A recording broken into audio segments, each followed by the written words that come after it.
war criminal Itamar Ben-Gvir was in Brooklyn. Yesterday, this war criminal walked the streets of Manhattan. This is what we mean when we say this is the United States genocide. The United States is allowing these people who in any decent country in the world would be immediately arrested, to use their streets and their subways and other infrastructure freely and unfettered. Shame! Shame! This is what the U.S. ruling class allows, and this is what we reject. We reject the war criminals in our city. We demand for them to be held accountable. We call for an end, an immediate end to this horrific genocide, the greatest crime of our lifetimes. And we know that we will continue struggling every single day until companies like Maersk, which ship weapons components to Israel through ports in Morocco. I know everybody saw the Moroccan people's response to that this week. This is what we mean when we say we're fighting and the people together are fighting. That in every single city today, as there was last week, there are protests for Palestine in response to Gaza. This will continue until the inevitable return of the Palestinian people. The people of Gaza are going nowhere except back to their original homes. Brothers and sisters, please join me in welcoming Bill from PAL-Awda.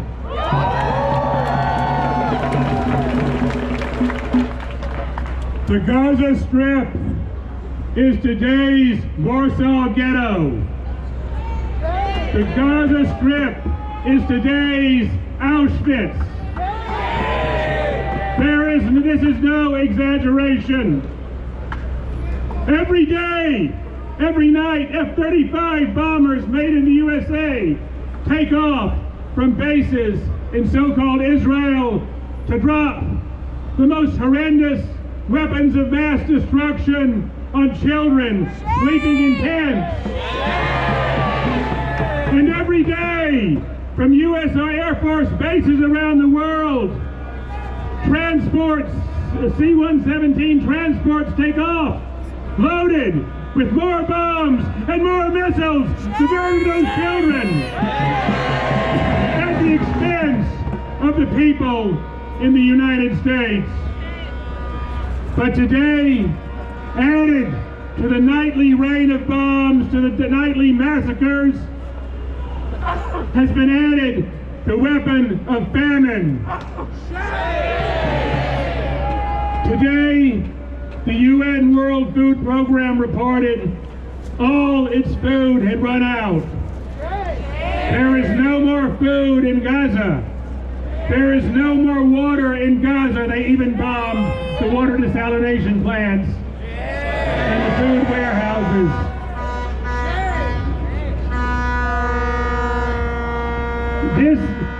The Israeli state, the Zionist state, all of them, Netanyahu, Ben-Gvir, all of them are working together with the Trump regime to completely exterminate the people of Gaza. Because they think that the more they kill, they will eradicate the Palestinian people's right to return to their land. But the Palestinian people will never give up that right. And we must never give up the fight. Three things.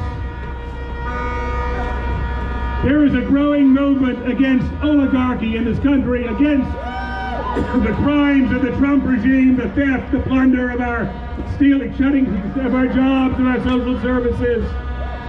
But you cannot fight oligarchy unless you fight the war machine, unless you fight put in to the $35 billion, they said $35 billion last year alone to murder the people of Gaza. We cannot let a single protest against the Trump regime go by without the flag of Palestine and without saying money for jobs, not for war. Without saying not another nickel, not another dime, no more money for Israel's crimes. Two, we must turn up the heat on the corporate war profiteers, the ones that matter, the ones that really sponsor the Zionist war machine. I'm talking in particular about Citibank, about Chevron, about Maersk.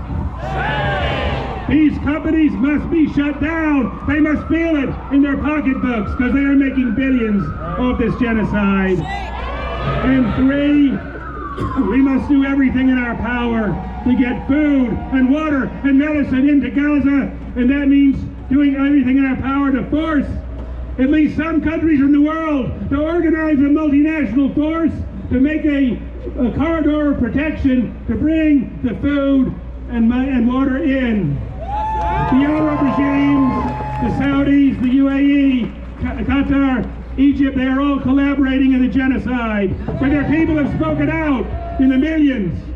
We have to amplify that pressure, and particularly to demand that Egypt open the gates, open the Rafah gates. They have the power to do it, and bring the food in. Arms embargo, and of course, there must be an arms embargo because the fight is here as much as in Palestine. Not another nickel.